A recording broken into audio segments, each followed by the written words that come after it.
Todas y a todos. Estamos aquí en una nueva conversación en esta sección de charlas con la rectora. Infórmate con la rectora. Bueno, muchos nombres que han ido y venido para este encuentro que ya es regular los jueves de 4:30 a 5:30 desde la Universidad de Anne. Estamos conversando con personas que nos ayudan a entender, a sobreponernos a las condiciones de aislamiento de estos días y también con quienes podemos compartir un rato sus experiencias y un mensaje de esperanza para todos que estamos tan ansiosos de retomar nuestras vidas cotidianas. Hoy tenemos una persona realmente muy especial, muy querida y que de una manera muy generosa ha accedido a acompañarnos desde su tierra. Como ustedes podrán ver por la cámara, estamos en la Sierra Nevada de Santa Marta con Ati Kigwa. Ati, buenas tardes. Muy buenas tardes, muchas gracias a Brigitte por la invitación a la conversación, a toda la gente que a esta hora se conecta para seguir esta conversación. Un saludo a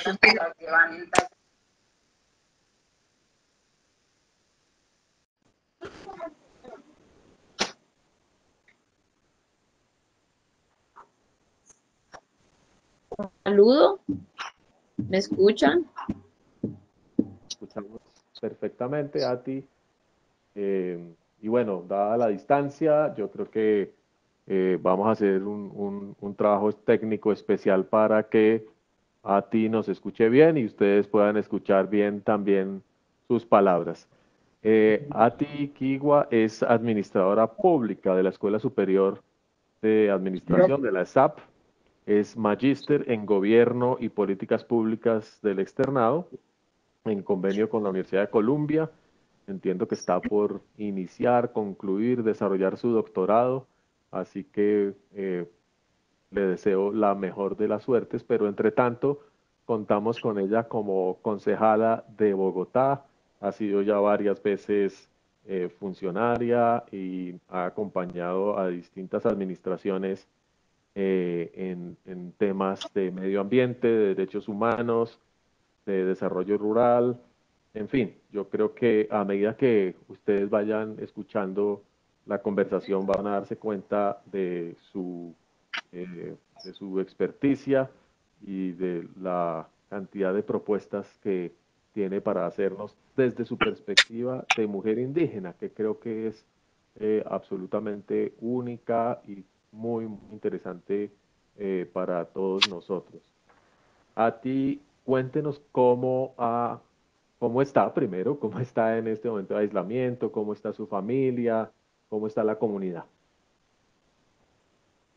Bueno, son tiempos Viti Bunsichari, de despertar, de un nuevo amanecer.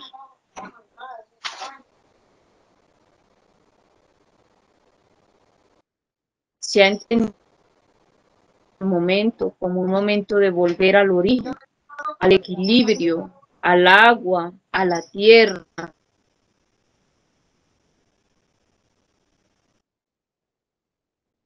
del territorio, del poder, del saber.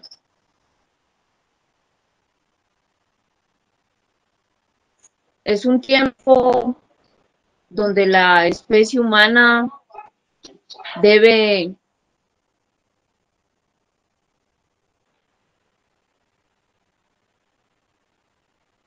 estamos en un momento de reflexión y realmente corregir el rumbo va a implicar cambios, sobre todo desde nuestra perspectiva de conciencia. Entonces son días en familia, en comunidad, donde sanar es parte de esa visión de futuro que anima nuestros esfuerzos.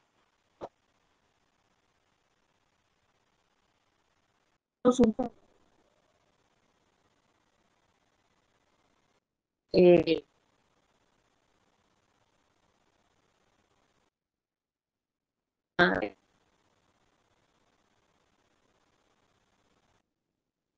muchas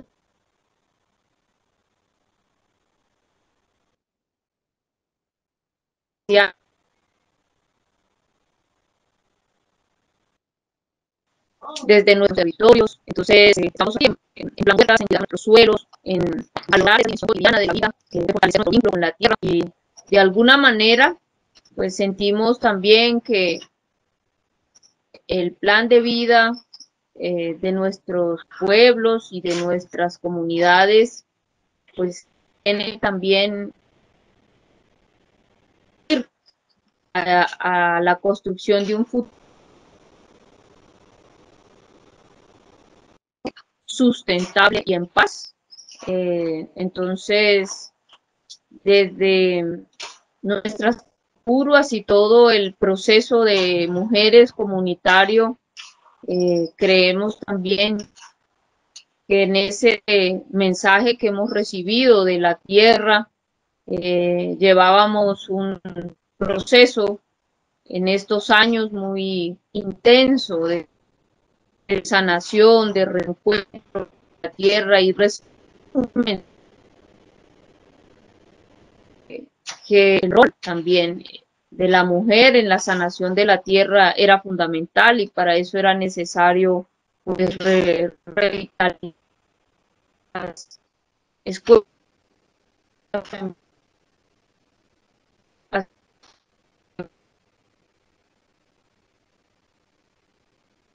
y político, una mujer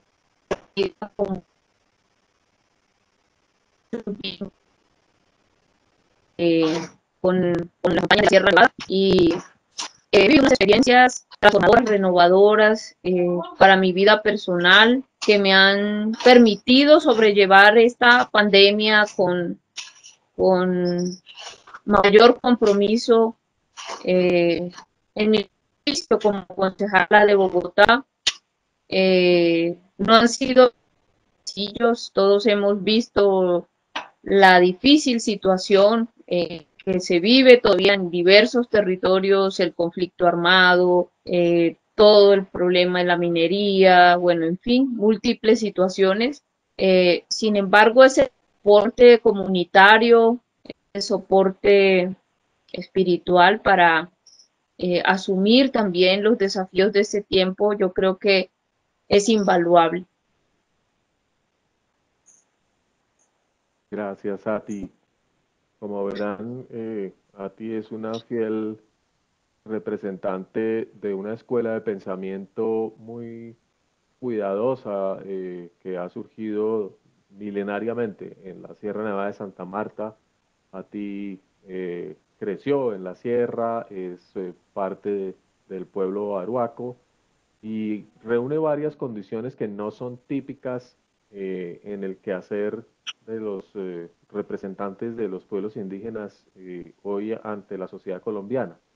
Primero, y ella lo mencionó humildemente, es una mujer que hace parte de un movimiento renovador de lo femenino en la interpretación del territorio, de la espiritualidad, de la sanación. Y segundo, siendo mujer peruaca, es concejala en Bogotá. Y eso es también una situación, digamos, atípica y muy interesante por los mensajes y el trabajo tanto profesional como cultural y en los mensajes que nos trae.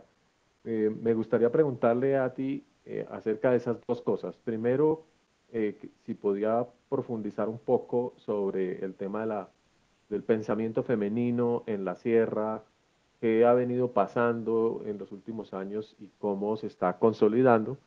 Y luego que nos cuente un poquito sobre su trabajo político, pues no solo en Bogotá, sino en Colombia, pero en Bogotá. Luego podemos ampliar cualquiera de estas dos, cualquiera de estos dos temas que son tan absolutamente interesantes. Bueno, hablar de lo femenino desde la visión del mundo de la Sierra Nevada de Santa Marta es hablar de Aluna, de Ati, de Arruama. Para nosotros el principio del mundo es femenino. primero solo estaba el mar, ella era la madre, era el espíritu de todo lo que iba a venir.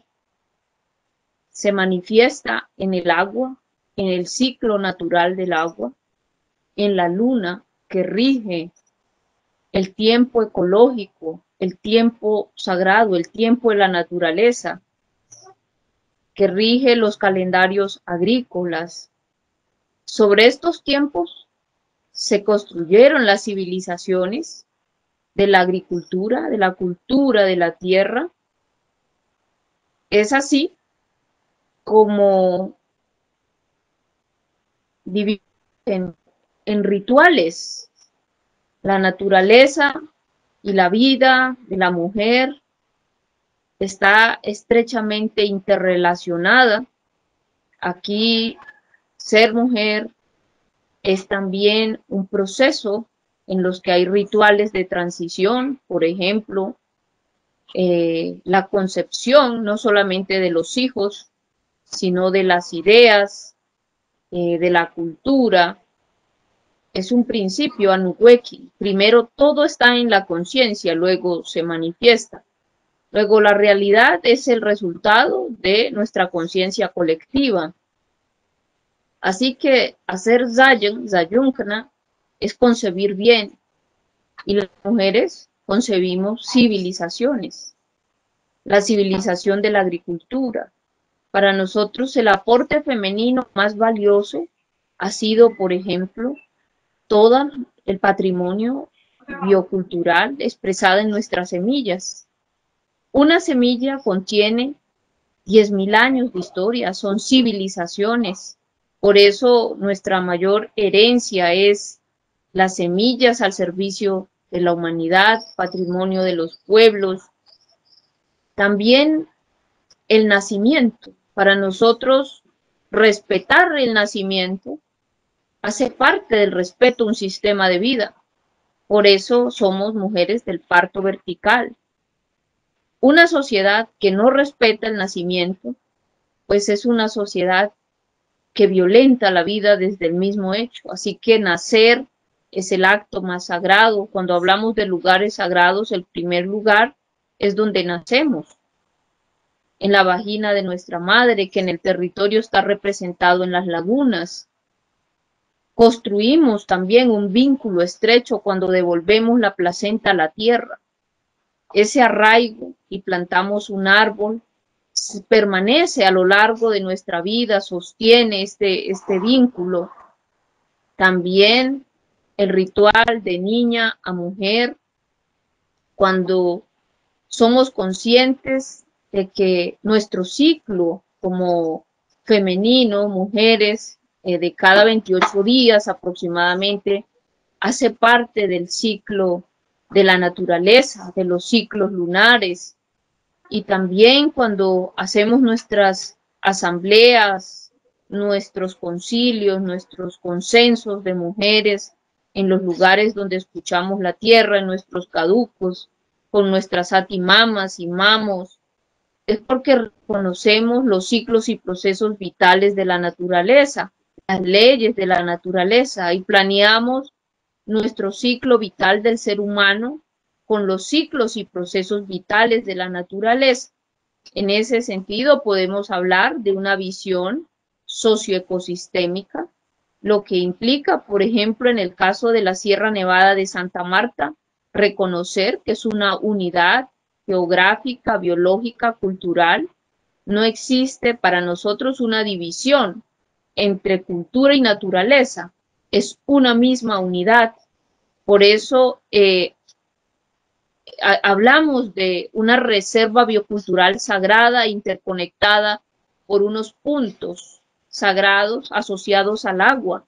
El agua, en tanto, es el sustento de la estructura ecológica principal de nuestros ecosistemas, es la base de la vida, es considerada sagrada. Y si miramos la lucha por la línea negra, el reconocimiento de otra forma de ser y estar en el mundo, es el reconocimiento de un tiempo, espacio diferente, de una visión más holística, más socioecosistémica, y creemos desde nuestra resistencia espiritual como mujeres, como comunidades. Hoy entregábamos a la Comisión de la Verdad el informe y dábamos cuenta de las distintas violencias que hemos afrontado, como la violencia directa, el desplazamiento, la violencia contra los pueblos se ha manifestado también en el cuerpo de las mujeres con violencia sexual, la violencia estructural, el racismo, la exclusión, la discriminación, la violencia simbólica y cultural, y creemos que es necesario entender lo que sucede actualmente, las relaciones entre pueblos indígenas, Estado, entre pueblos indígenas, academia.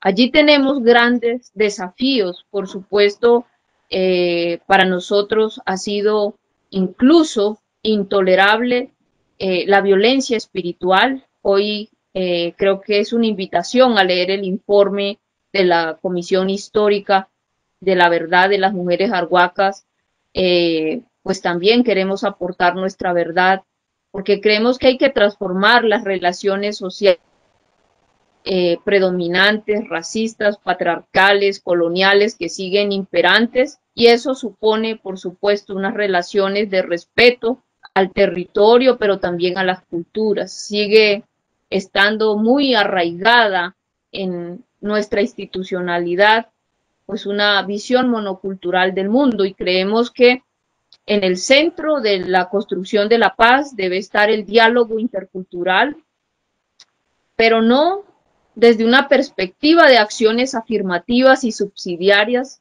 sino como un horizonte transformativo de corto, mediano y largo plazo que replantea las relaciones simbólicas entre culturas diversas, donde todas las culturas tengan igual dignidad y no donde una se imponga con violencia sobre las otras, que es lo que hemos estado viviendo desde la conquista, la colonia, hasta nuestros días. Incluso la República ha sido mucho más dura con nosotros. Para mí, como mujer indígena, incluso creo que hay una mezquindad en reconocer nuestra ciudadanía plena, es decir, de reconocer nuestras escuelas de sabiduría, de reconocernos como sujetos políticos también, con un plan de vida, como sujetos de conocimiento, nuestros sistemas de conocimiento. Por ejemplo, la Sierra Nevada es una gran cancurua. ¿Qué quiere decir eso? Es una gran universidad, pero no lo entendemos como solamente la infraestructura física, sino que las montañas, los ríos, la biodiversidad, las comunidades, es un aula viva, abierta, es un aula de paz con la tierra. Entonces, cuando hablamos de sistemas de conocimiento, por supuesto, esto requiere y nos preocupan los epistemicidios, es decir, cómo mueren nuestros saberes, nuestras lenguas, y para ello, pues yo quiero hacerle un homenaje a las Atimamas, que nunca se les reconoce, nunca se les menciona, nunca se les nombra, pero han sido ellas custodias del fuego sagrado, de nuestras semillas, de nuestra sabiduría, y me ha parecido una experiencia muy linda, además de tener la oportunidad de educarme pues en educación formal escolarizada, contar también con un soporte de un sistema de conocimiento propio que sigue vigente, que sigue investigando, que sigue haciéndose preguntas filosóficas, que sigue encontrando respuestas. Yo creo que he sentido, pues desde lo más profundo de mi ser y de mi experiencia, que necesitamos entender la crisis civilizatoria que estamos afrontando, que es profunda, multisistémica, multifuncional, y construir un horizonte civilizatorio alternativo a este que hemos durante estos 5 lustros, 5 siglos tenido que soportar y resistir. Considero que estas experiencias de resistencia pacífica muy poco documentadas. Hoy veíamos que la lucha espiritual, la lucha de la supervivencia en nuestros sistemas de conocimiento es inédita en las universidades. Creo que existe un relato hegemónico oficial imperante que silencia nuestras voces. Entonces, muchas gracias por esta invitación a conversar. Me parece inédito y creo que es un buen camino también para un diálogo de saberes. Es profundamente necesario porque creo que es entre todos que podemos trabajar por un futuro saludable, justo, sustentable y en paz sobre la base del respeto. Bueno, muchas cosas muy interesantes. A ti, la idea de la sierra como aula, que nos reta como universidad a pensar en algo que iniciamos, que empezamos a pensar también hace unos meses, hace unos años, y es el papel del campus universitario. Pareciera que uno aprende solo en un salón, que uno aprende solo en ciertos espacios, cuando realmente toda la experiencia de vida es una experiencia de aprendizaje. Y esa es una pregunta muy inspiradora para nosotros en estos tiempos de pandemia. ¿Dónde está la universidad? ¿Dónde está la universalidad? Ojalá que también nuestros estudiantes quieran intercambiar, quieran construir diálogos más extensos con los pueblos indígenas colombianos, quieran siempre aprender de sus experiencias, de sus tradiciones y también de sus perspectivas de innovación. Digamos, la aparición pública de la mujer indígena está siendo cada vez más marcada y yo creo que es también un síntoma muy importante de una historia, como decía a ti, de silencios y de interlocuciones a las que nos acostumbramos. Solamente se hablaba con los hombres indígenas porque desde una sociedad, digamos, machista, y siempre eran los interlocutores elegidos y evidentes. Pero Ati nos muestra una cara realmente distinta a la que normalmente hemos estado acostumbrados. Hay también muchas otras consideraciones acerca de la noción de territorio que están siendo muy impactantes en las decisiones que tomamos las entidades, las personas que toman las autoridades públicas. Em, a ti llegó a ha sido docente en la Universidad del Rosario, tiene una clara vocación de maestra que espero que se prolongue y que ojalá podamos disfrutar aquí en la Universidad de AN. Quisiera ahora preguntarle a ti por su llegada al Consejo de Bogotá, no es la primera vez, eh, ¿cómo ve su participación en la política urbana, un ámbito tan distinto al que está acostumbrada en la sierra y donde la estamos viendo? Y no sé si la estamos viendo porque creo que tenemos problemas de señal, estábamos eh, preparados para ello un poco. Ati está por acá, si nos está escuchando. Sí, Ah, bueno, muy bien.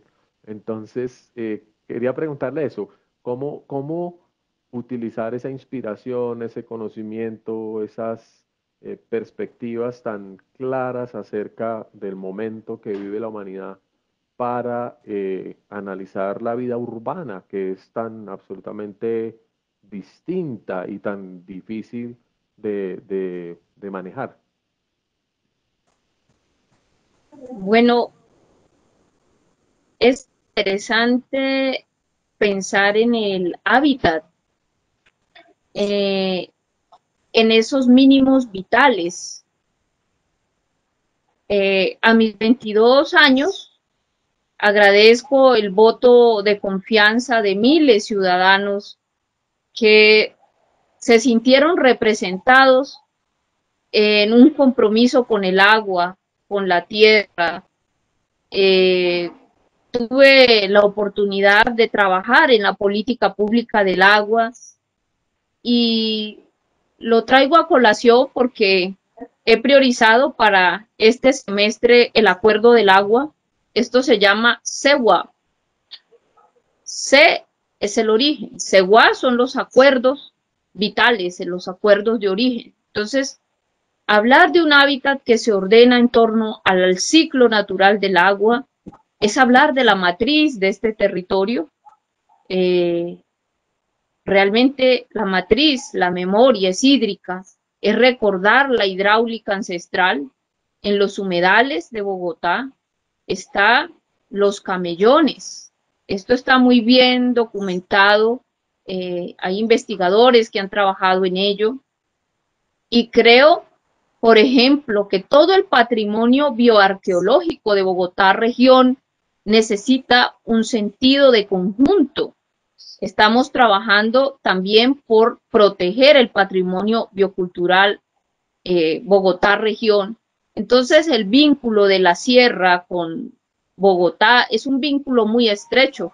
El mar llegaba hasta Villa de Leyva, todavía encontramos conchitas del mar, están las minas de sal de Zipaquirá, es decir, la memoria territorial de Bogotá es una memoria que nos une, incluso con la Amazonía, con quien también he venido haciendo un trabajo político, las mujeres de la Amazonía. Entonces, cada vez que llega el agua a los hogares bogotanos, qué bueno que exista la conciencia, que vía atmosférica, esos voladores de los que hablamos los pueblos indígenas, llega también al nacimiento del río Bogotá. Trabajé con el profesor Tomás Van de James en su momento, que me apoyó con su investigación para adelantar este diálogo.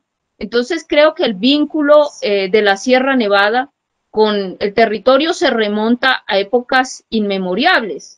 Creo que para eso tenemos que ir un poco a la memoria prehispánica de Bogotá. Acordémonos que de vida republicana tan solo llevamos 200 años. Para un pueblo como el mío, donde la memoria es importante, pues mi primera aproximación es a las lagunas sagradas, que son madres del territorio, a hacer un pagamento, a pedir permiso para poder servir a ese territorio. Bachú emerge de una laguna. Y entonces hoy hablamos de una Bogotá región, de una bioregión que reconoce estas interdependencias. Para nosotros, la perspectiva occidentalizante de planificación de la ciudad ante las actuales condiciones se queda corto. Todos hemos visto, por ejemplo, cómo las arenas del Sahara llegan a fertilizar en el momento en que el Amazonas se estaba incendiando, cómo se afecta el aire que se respira en la ciudad de Bogotá. Y creemos que es importante rescatar este principio y esta conciencia de interdependencia de Bogotá. Es decir, hoy es necesario tener una conciencia, diríamos, planetaria.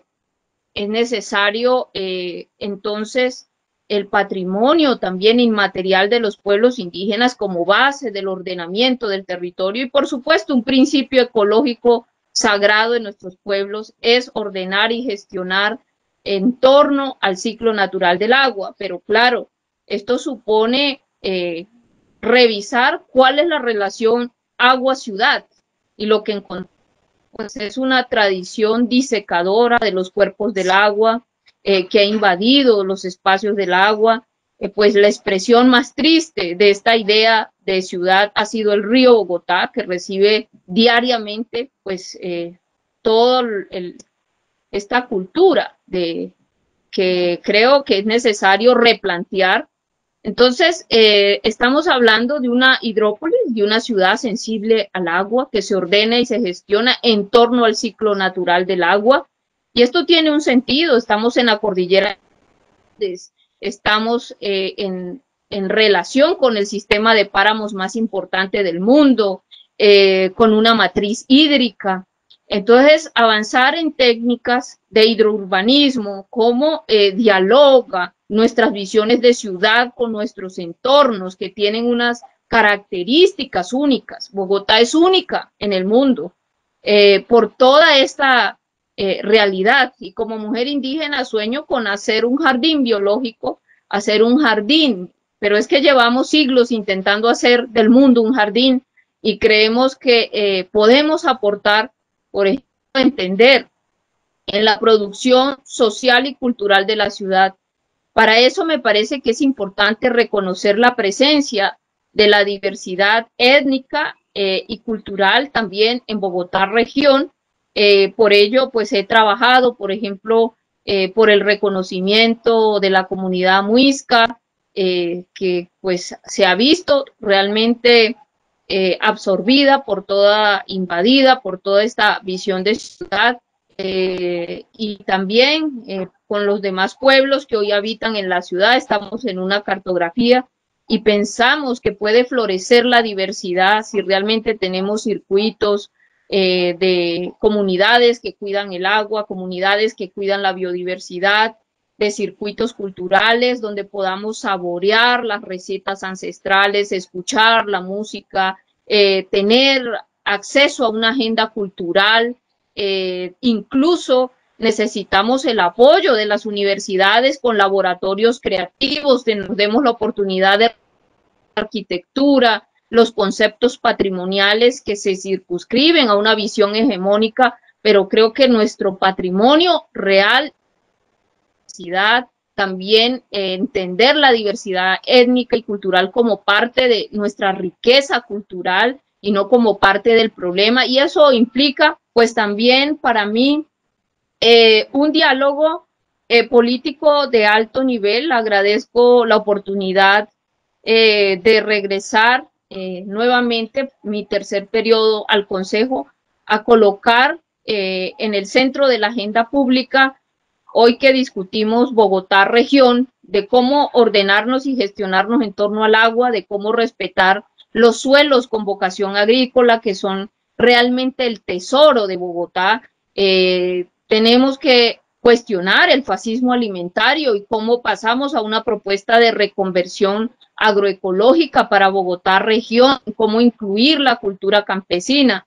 Ya había empezado yo un trabajo con Familia de la Tierra, defendiendo la inclusión en el sistema de nutrición de nuestras semillas nativas. Creemos que hoy comemos como esclavos, lo poco que nos ofrece el mercado y muchas veces realmente no nos alimenta. Para nosotros la salud pública depende de los suelos vivos, del mar, del aire limpio. Si un suelo está vivo, si contiene todos sus componentes, sus minerales, todo lo que se produce allí nos nutre, pero si el suelo realmente, que es lo que ha venido pasando, ¿no?, víctima de la revolución verde, de los agrotóxicos, de los transgénicos, pues entonces también se afecta a la salud pública. Nosotros queremos una tierra libre de agrotóxicos y transgénicos. En el caso de Nabucima, que pues hicimos nuestra declaración de una tierra sagrada, libre de agrotóxicos y transgénicos, y queremos avanzar en una red de custodios de semillas nativas y criollas en Bogotá región, pero esto supone ir un poco más allá de las políticas públicas que hoy pues se tienen trazadas. Creemos que es necesario una gestión pública emancipadora, que transforme las relaciones con el agua, la tierra, que incluya también un trabajo comunitario, y creemos, por supuesto, que esto se hace mediante procesos de acupuntura. Hemos incluido en el Plan Distrital de Desarrollo el artículo 66 para avanzar en un diálogo político y de saberes con el gobierno distrital, que incluye el reconocimiento, por supuesto, de un enfoque de género restaurador con las mujeres rurales, indígenas, negras, campesinas, también acorde a sus cosmovisiones. Me parece que este es un paso importante y fundamental. Por supuesto, toda esta visión pues hace parte de la agenda del buen vivir. Es una agenda que se inspira en los planes de vida, pero que lo que trata es de mirar cómo desde nuestros hogares, cómo desde nuestros barrios podemos empoderar nuestras comunidades para transformar nuestras relaciones. Creemos que para ello es necesario valorar la dimensión de lo local, la dimensión de lo comunitario. Entonces vamos identificando también procesos de base con los que empezamos a hacer un trabajo de acupuntura en la localidad de Suba, en Usme, en los cerros, y nos alegra muchísimo la disposición y la memoria que hay en Bogotá. Realmente todos tenemos una madre, una abuela que viene del campo, en el ADN de la ciudad, pues está también estos saberes, y me parece que hoy, por ejemplo, resolver el problema del hambre es un problema político. No es solamente un problema logístico de abastecimiento, el tema de la centralización de la comida en abasto y los retos que hay allí. Descentralizar esto incluye, por supuesto, toda una tecnología social. Nosotros no estamos improvisando. Hemos iniciado nuestra escuela de liderazgo a hacer los círculos de transformación social, y nos ha gustado mucho la respuesta de la gente. Hay personalidades participando de la academia, de diversos sectores. Nos hace falta también invitar a los empresarios a invertir también en esto. Necesitamos recursos pues para transformar nuestros barrios, para pensar en una economía vital. Creo que los desafíos para avanzar en un futuro saludable, justo, sustentable y en paz, superar la segregación socioespacial mediante procesos de acupuntura, requiere reconocer también que los ciudadanos son actores importantes en la construcción de ciudad. El 48% de la ciudad de Bogotá ha sido construida por la gente. Estamos realmente comprometidos con la defensa de este patrimonio también inmaterial, los arraigos de la gente. No se puede seguir desplazando la gente o tratar con desahucio los saberes locales. Creemos que ha madurado Bogotá en sus procesos ambientales, que hoy son supremamente valiosos. Hemos encontrado en cada humedal, en cada territorio, gente que tiene también sus historias, sus luchas, y yo creo que al lado del agua, al lado de los suelos vivos, del aire limpio, de la gente, es posible también pensar lo público más allá de la forma convencional y de la razón colonizada, la razón política colonizada. Como mujer indígena, para mí, pues es un reto también hablar del sistema del cuidado, porque cuando hablamos del sistema del cuidado, lo hacemos también desde las lógicas, desde ser y estar en este mundo, como es cuidar los suelos vivos, colocar y solucionar y contribuir a una perspectiva diferente. Hoy está el conflicto entre los suelos con vocación agrícola y los usos del suelo que se vienen asignando. Creo que tomar estas decisiones, que seguro van a ser parte del plan de ordenamiento territorial que se llevará a cabo el otro año, hace parte también de un diálogo político que para mí es inédito, porque lamento profundamente que la mayoría de mujeres indígenas no hayan estrenado aún su ciudadanía, pues porque está restringido. Estamos en una democracia agonizante. Pasar a una democracia vital implica, por supuesto, la inclusión, no solamente formal en las leyes, sino la inclusión real, la transformación sociológica, y esto pues es ontológico, no es solamente un ejercicio retórico. Esto nos reta a todos, y pues para mí realmente el diálogo político pasa también por la necesidad de atender la paz y la reconciliación como un deber ético, pero no solamente la reconciliación entre las distintas expresiones políticas, sino también la reconciliación con la tierra, que es fundamental. Yo pienso que aportaremos también una visión del territorio. Hoy Colombia para mí pues son también diversas formas de entender el territorio, de habitarlo, y en ese sentido pues yo diría que no hay una única forma de entender el territorio. Es más, para mí es absurdo hablar de ordenamiento territorial, y para los mamos también. Es decir, el territorio tiene ya un orden, la naturaleza tiene sus ciclos y procesos vitales. Somos los seres humanos los que debemos ordenarnos en torno a los ciclos y procesos vitales, armonizar nuestros hogares, nuestras comunidades, nuestros barrios, nuestras ciudades, y no al contrario. Entonces, pues pienso que si logramos también colocar nuestra perspectiva y dialogar con las decisiones de ciudad, pues también puede haber un enriquecimiento de una democracia vital, intercultural, entender la interculturalidad como una nueva ciudadanía, una nueva forma de entender nuestra realidad, y para ello pues se necesita una nueva escuela de liderazgo a participar de la construcción de una visión de futuro donde puedan caber todos los mundos. Pensamos que esa es la mayor experiencia y la mayor riqueza que como seres humanos podemos tener, y entonces estoy realmente viviendo este tercer periodo con esta pandemia con un mayor compromiso de lo que significa trabajar en una alternativa civilizatoria, sensible al agua, a la tierra, a la biodiversidad y el respeto a la diversidad. Nuestra lucha política es contra la homogenización. Nuestra lucha política coloca pues en el centro la importancia de tener un plan de vida para todos, y queremos hacer de Bogotá región un territorio del buen vivir, y por supuesto que espero que estas ideas puedan transformarse en acuerdos que queden para la próxima década. Espero contar con los votos en el Consejo para que la hidrópolis sea parte de ese relación agua y ciudad, relación ciudad y alimento.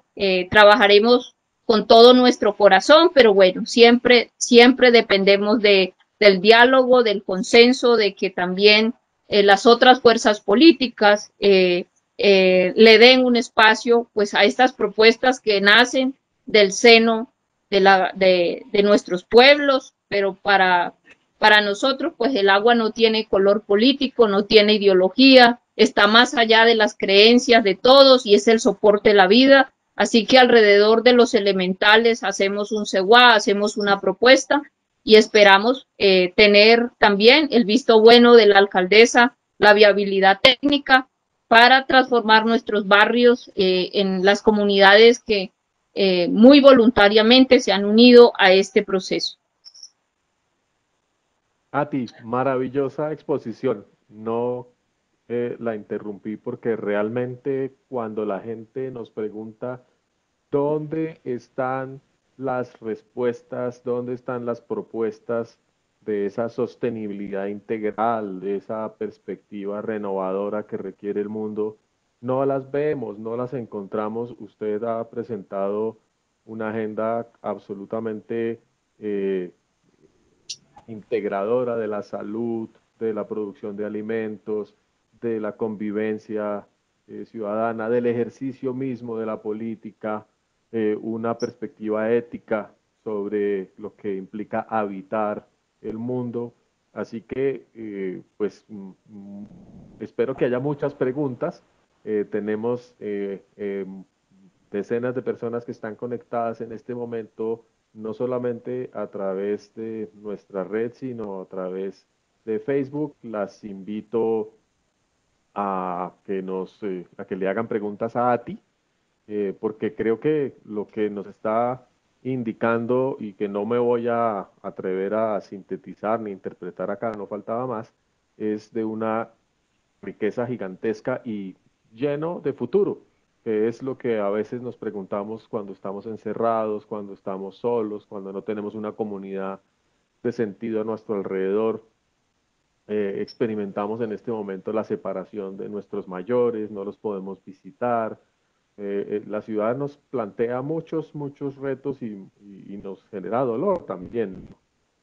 Así que la hidrópolis, la agrópolis, la vida del el ecobarrial, reconocer los barrios como ecosistemas, en fin, yo creo que ahí voy a parar para preguntarle cosas ya un poquito más de la cotidianidad. Tenemos un cuarto de hora más para conversar. Entonces, quisiera preguntarle acerca de la innovación dentro de las comunidades y los pueblos indígenas. En el mes del orgullo gay se publicó un artículo en un diario colombiano acerca de una artista en Vera, que es una mujer trans que ha creado toda una nueva expresión artística de la visión tradicional de la comunidad. Y con el tiempo ha adquirido reconocimiento mundial. Realmente yo no la conocía, Roxana, del pueblo en Verachami, y que ahora tiene un grupo de 30 mujeres trans dentro de su comunidad, lo cual es también una señal de cambio y de sorpresa ante el mundo. Y entiendo toda la aprobación de los jaibanas y los mayores de su pueblo, pero no de sus familias, que les cuesta trabajo ver, digamos, todos estos cambios al tiempo y también ver a los hombres transitando hacia la feminidad o viceversa. Como que el mundo está un poco loco, pero lleno de cosas hermosas. No sé qué piensa de todo eso, Ati.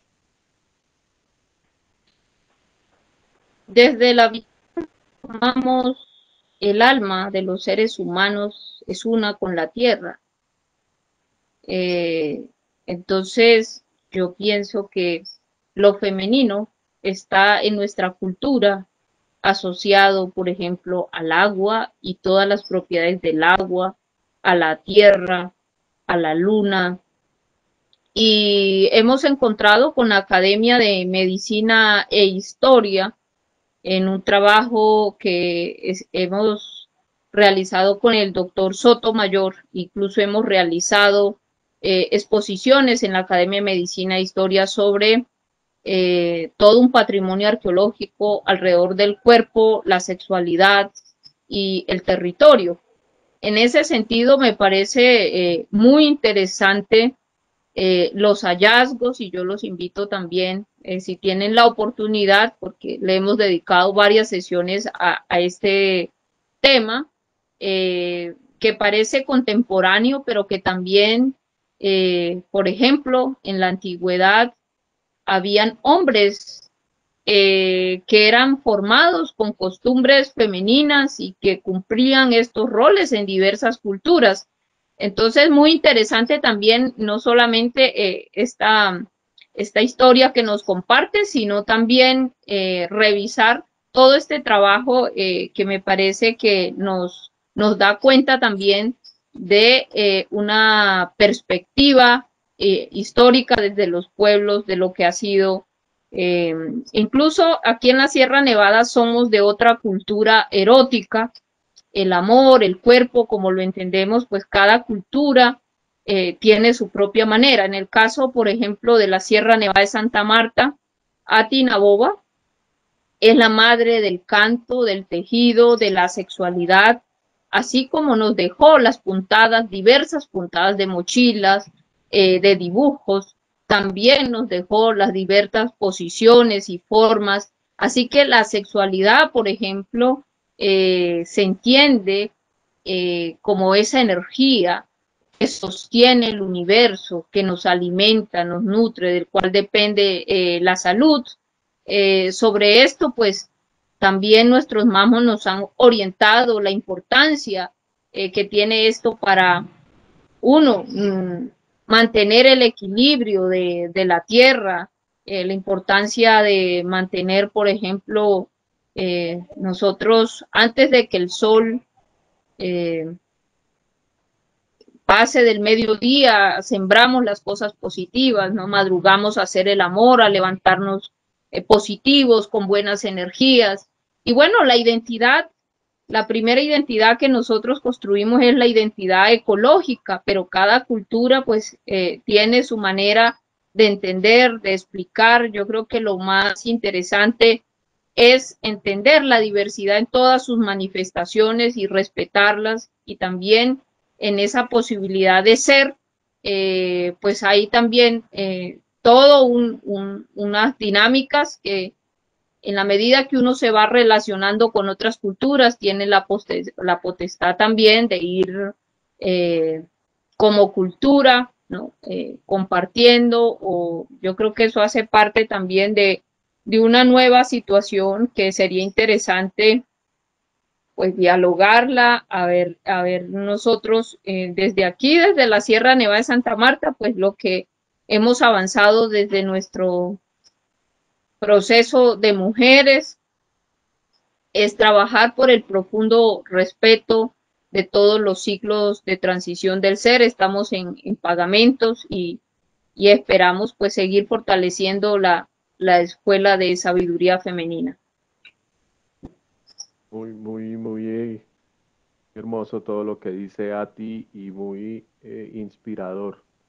Em, Hay esa idea de la identidad ecológica creo que es poderosísima porque es la que nos permite seguramente volver a pensarnos como cuerpos que habitan el mundo, cuerpos que se relacionan incluso con, como decía, con todos los microorganismos del suelo que ayudan a la producción de la comida.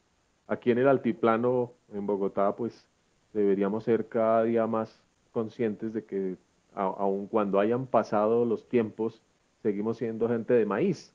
Aquí la montaña andina nos provee sobre todo de maíz y toda la cultura alrededor de eso, pero los humedales constituyeron en gran medida también ese espacio de fertilidad que hoy estamos cementando desafortunadamente, pero que ojalá pudiésemos volver de nuevo a recrear camellones, a volver a entender esos ciclos del agua, el suelo y la producción. Indudablemente ahí hay una perspectiva de trabajo y una perspectiva de desarrollo muy particular.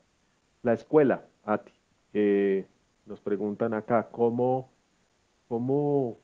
cambiar un poco la formalidad del currículo escolar que es tan expropiador, que nos saca tanto del territorio, que nos saca de nuestras realidades inmediatas para meternos en un sistema aparentemente universal de conocimiento, pero que realmente nos expropia de muchas cosas. No que sea malo aprender de lo que sucede en el resto del mundo, ni estar conectados con todos los avances o los cambios de otras culturas, pero sí cómo hacemos para tener una escuela más nuestra.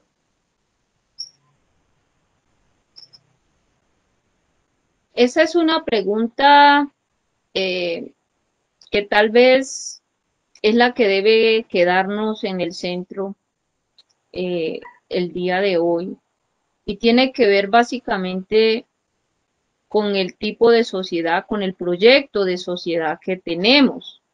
La calidad y la pertinencia de la educación se debe evaluar de acuerdo también a ese proyecto de sociedad. En ese sentido, yo creo que hay un reto ético y tiene que ver cómo trascender esa ética utilitarista. Para mí, por supuesto, una visión del mundo mecánica, economicista, empieza pues a mostrar en el marco de esta crisis que afrontamos sus limitaciones. Yo creo que podemos desde la escuela y desde un proyecto pedagógico repensarnos como sociedad y apostarle a una bioética y va a implicar obviamente reorganizar nuestras prioridades como sociedad. Yo creo que eh, es insoportable la desigualdad. En el caso de Bogotá es la ciudad más desigual de nuestro país. Pero para eso necesitamos nuevas fuentes de legitimación del conocimiento. Reconocer la ecología de saberes también de los pueblos indígenas, por ejemplo, tiene que ser parte de la inclusión desde el grado jardín hasta la universidad, los proyectos de investigación, doctorado. Yo pienso que pensar en la justicia social o en superar la desigualdad sin justicia cognitiva no es posible. En el caso de las mujeres indígenas hemos llegado a la conclusión que seguir permitiendo que se nombren como analfabetas, pues realmente es una violencia epistémica, es una violencia sutil pero muy profunda, que está arraigada pues al desconocimiento de los saberes. Es decir, si una mujer indígena no se puede expresar en el idioma dominante, ya sea el español o el inglés, o no puede escribir el idioma dominante, entonces es considerada analfabeta. Pero, por ejemplo, bioecoalfabetizar el mundo hoy para nosotras debería ser parte de la agenda académica, y llevan siglos las civilizaciones de la selva haciendo suelo, haciendo chagra, conviviendo con las demás especies. Entonces son como escuelas vivas. Entonces hagan de cuenta que en vez de paredes se tienen selvas, se conoce de plantas, y yo creo que es fundamental en sus voces, en sus lenguas, incluso el reconocimiento de los saberes. Esto tiene que ver con los sistemas de conocimiento y discusiones muy actuales. Por ejemplo, ¿son sistemas abiertos, son sistemas cerrados, son sistemas mixtos? La pregunta que nosotros nos hacemos también es, ¿están dispuestas las universidades a un diálogo, a replantear la relación que hasta ahora se ha tenido, que ha sido una relación realmente de racismo epistémico, de racismo estructural, el Estado colonial, que muchas veces interviene esos territorios sin realmente un diálogo, un respeto a las culturas, a la manera de entender esos territorios? Todo ello pues son preguntas que parten por replantear las relaciones que hasta ahora se han dado entre el Estado y los pueblos indígenas, y las mujeres indígenas especialmente, que siempre quedan en el fogón haciendo los alimentos cuando el Estado va a las reuniones, no participan en los procesos de concertación, y también parte por reconocer los planes de vida, las economías indígenas, los saberes. Y esto tiene que ver con una discusión muy contemporánea, por ejemplo, sobre la propiedad intelectual. Conservar una semilla es un trabajo comunitario y colectivo de 10.000 años. ¿Es ético que llegue una empresa, modifique el gen de una semilla y la patente? Pues para nosotros esta es la biopiratería. Creemos pues que en cada semilla libre de patentes también está la libertad de nuestros pueblos. Por eso creemos que es importante también estar en la política, porque creemos que la legislación, por ejemplo, de nuestro país es una legislación que responde a la lógica colonial. Por ejemplo, no existen tierras baldías en Colombia. Este es un concepto que inventaron los británicos para expropiar a las colonias de su tierra. Sin embargo, con esta lógica se sigue legislando en Colombia. ¿Cuándo vamos a tener un pluralismo jurídico que permita el diálogo del derecho consuetudinario, la ley de origen? ¿Cuándo se va a incluir esto en las facultades de derecho? ¿Cuándo se va a hablar, por ejemplo, de una visión reparadora sobre los saberes, sobre el sistema de conocimiento?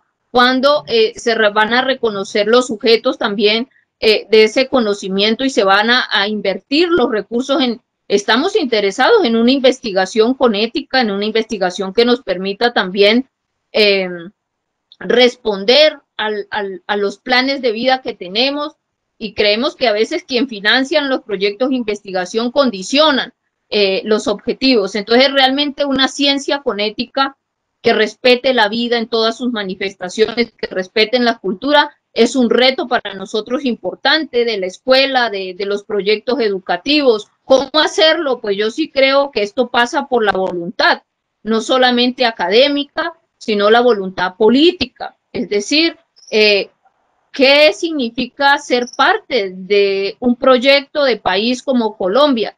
Y yo creo que esto supone superar el multiculturalismo, superar esa visión subsidiaria de las acciones afirmativas.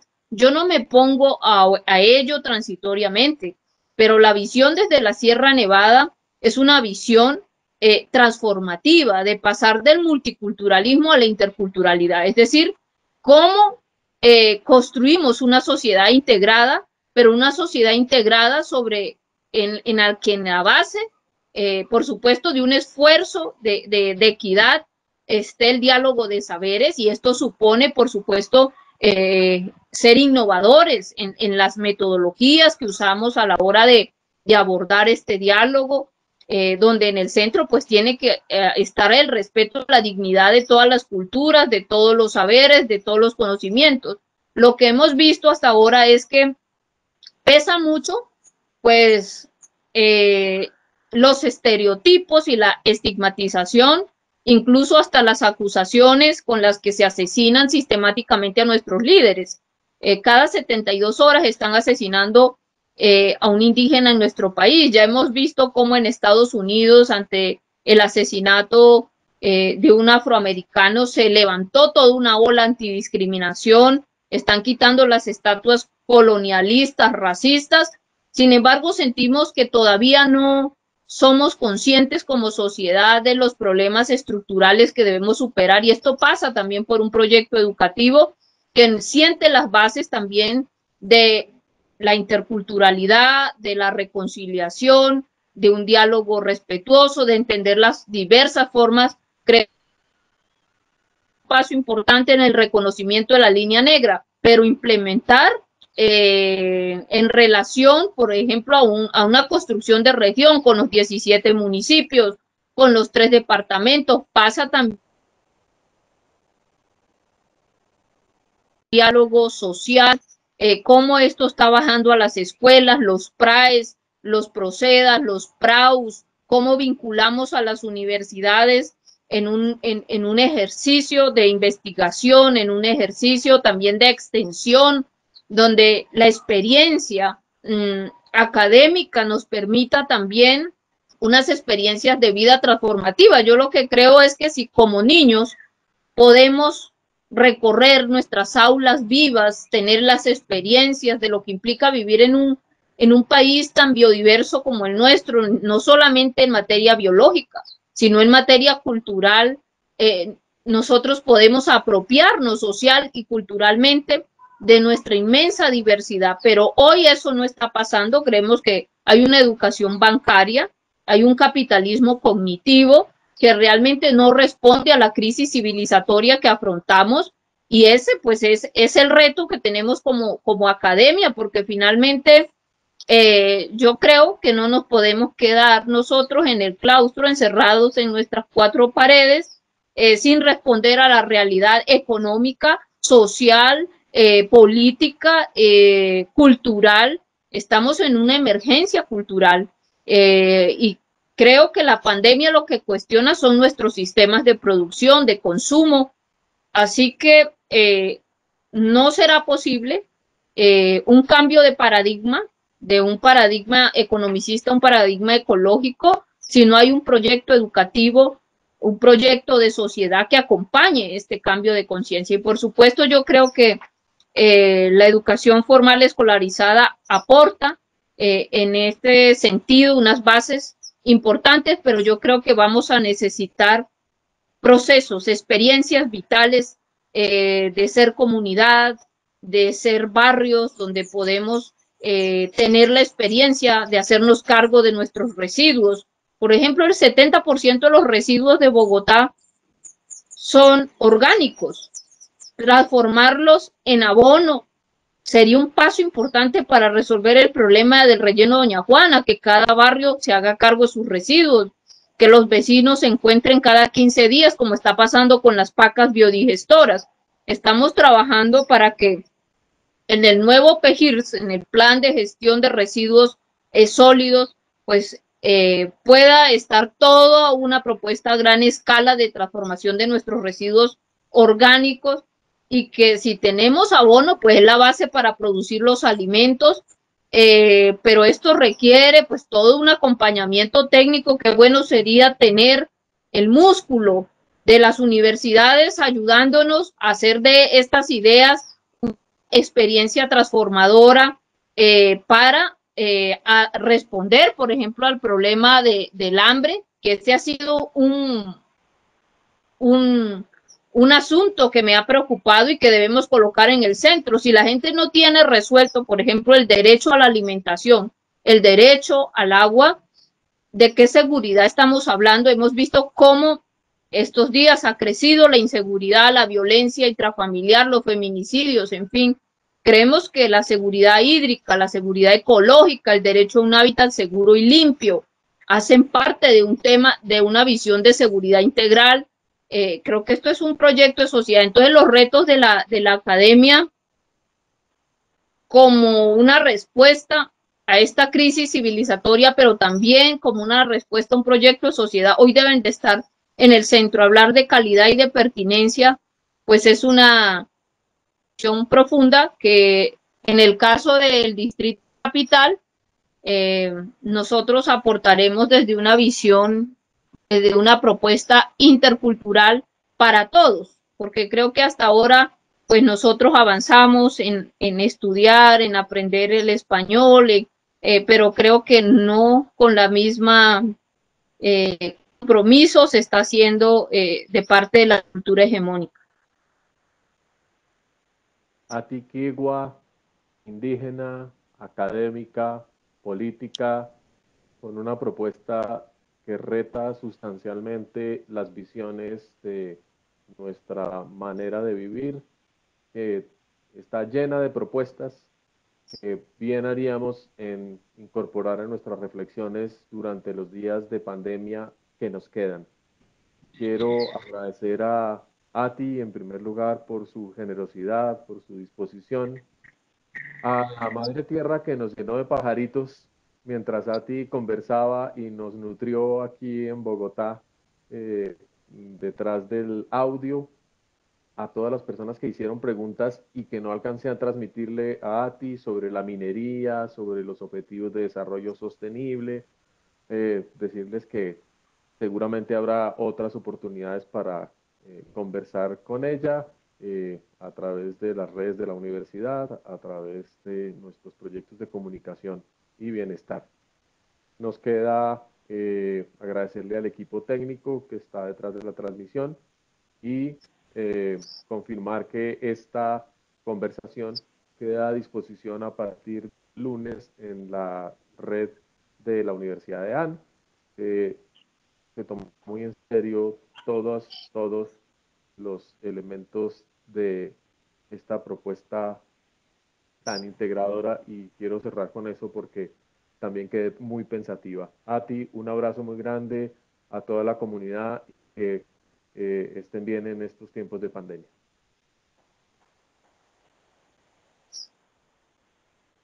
Muchas gracias por la invitación y invitarlos cordialmente a ser parte de la defensa de los derechos humanos, los derechos de la naturaleza y a construir la paz y la reconciliación. Estaremos trabajando por el Río Bogotá como el actor más importante de Bogotá región, así que los invitamos cordialmente a conocer estas propuestas que las pueden encontrar formalmente en la página del Consejo de Bogotá y agradecerles nuevamente por esta cordial invitación. Han sido unos minutos muy importantes y bueno, si me quieren mandar las preguntas, estaré atenta y ojalá podamos articular alguna iniciativa puntual para ser parte de la solución en estos tiempos de crisis que me parece fundamental. Vale, a ti, que esté muy bien. Muchas gracias a todos. Una buena noche. Hasta luego. Buenas noches.